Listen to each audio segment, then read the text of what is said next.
देखो डेंसिटी का फॉर्मूला क्या होता है, density is equal to mass upon में वॉल्यूम, राइट। डेंसिटी को हिंदी में क्या बोलते हैं, घनत्व, और ग्राम पर क्यूबिक सेंटीमीटर में आप इसको मेजर करते हो, ठीक है, ग्राम पर क्यूबिक सेंटीमीटर्स में।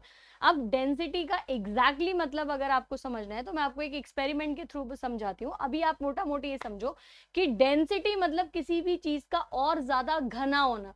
एक एरिया में 10 प्लांट लगे हैं और उसी एरिया में, सेम एरिया में आप 100 प्लांटिंग लगा दो तो प्लांट्स की डेंसिटी बढ़ गई। अब ये फिजिक्स में कैसे काम करता है, जो चीज पानी से ज्यादा डेंस होगी यानी कि पानी से ज्यादा घनत्व रखती होगी वो पानी के अंदर डूब जाएगी। सिंपल है, आप लोहे की कील को पानी के अंदर डालो वो डूब जाएगी। जिस चीज की डेंसिटी पानी से कम होगी वो पानी के ऊपर तैरेगी, ठीक है। या फिर आप उल्टा कर दो कि कोई भी चीज पानी पे तैर रही है तो जरूरी, पानी में डूब रही है तो जरूरी नहीं है कि वो शहद में भी डूबेगी, ठीक है। अब मैं आपको इसको एक्सपेरिमेंट से दिखाती हूँ। मेरे पास यहाँ पे देखो 2 ग्लासेस हैं, वी हैव 2 ग्लासेस, और इसमें ना मैं यहाँ पे पानी भर रही हूँ। सिंपल है ना, ये पानी भर देते हैं। इन दोनों ग्लासेस में मैं आप ही के सामने पानी भर रही हूँ और देखना यहाँ पे क्या होगा। पानी की डेंसिटी से ही हम रिलेटिव वैल्यू निकालते हैं, यानी कि अगर मुझे किसी और सब्सटेंस की रिलेटिव वैल्यू निकालनी होगी तो मैं पानी की मदद से निकालूंगी। तो मेरे पास प्योर वाटर है, मैंने अभी इसमें कुछ मिलाया नहीं है, जिस पानी को आप पीते हो ये वही पानी है।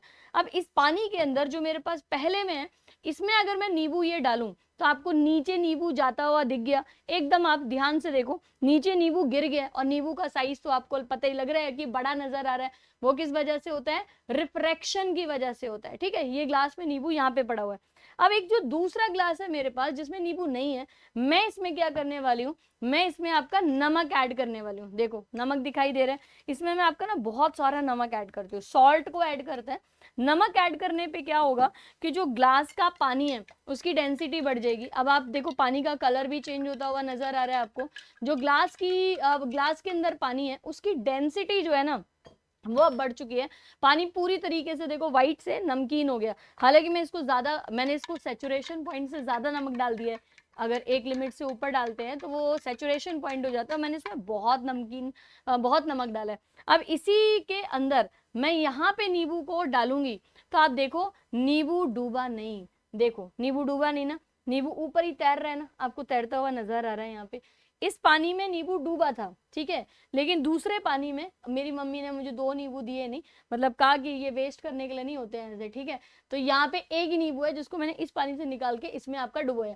आप क्लियरली देखो यहाँ पे कि आपको ना नींबू देखो, मैं इसे पुश भी करूंगी ना, इसके ऊपर मैं धक्का भी लगाऊंगी ना तो भी ये ऊपर आ रहा है बार बार। रीजन क्या है, डेंसिटी का। पानी के अंदर नमक मिलाते ही पानी की डेंसिटी बढ़ गई। मैं केमिस्ट्री के हिसाब से भी अगर आपको बताऊं तो पानी में जैसी नमक घोला, जो मॉलिक्यूल्स थे वो बहुत पास आ गए एक दूसरे के, जो पहले दूर थे। मॉलिक्यूल्स का बीच का दूरी यानी कि आणविक दूरी जब कम हो जाती है तो आप उसे डेंस बोलने लगते हो। गैसेस की डेंसिटी बहुत कम होती है क्योंकि उनके मॉलिक्यूल्स यानी कि उनके पार्टिकल्स बहुत दूर दूर होते हैं, लेकिन सॉलिड की डेंसिटी आपकी बहुत ज्यादा होती है क्योंकि उनके पार्टिकल्स जो है वो एक साथ होते हैं। तो आई होप अब आप डेंसिटी का कॉन्सेप्ट समझ गए होगे। डेंसिटी रिलेटिव टर्म है।